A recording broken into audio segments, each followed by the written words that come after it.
So guys, punta tayo sa tingnan natin yung ninanim kong mais nung last week. Tingnan natin kung tumubo na kasi sunod-sunod yung ulan. Una yung Egay, tapos yung ngayon yung Hana, pero hindi naman gano'ng malakas.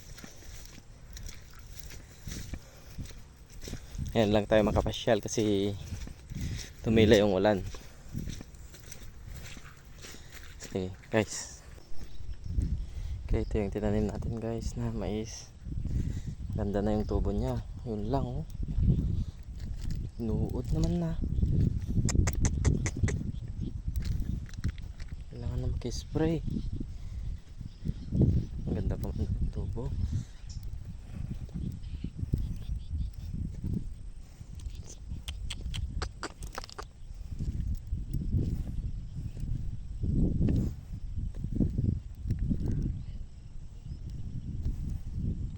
Okay, guys.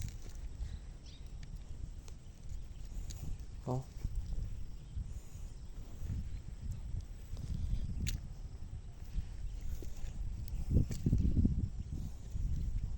Tama.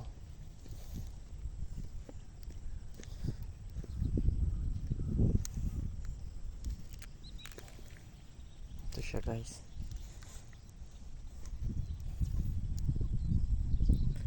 Ito abot ng tubig, buti hindi nabot yung tinanim natin.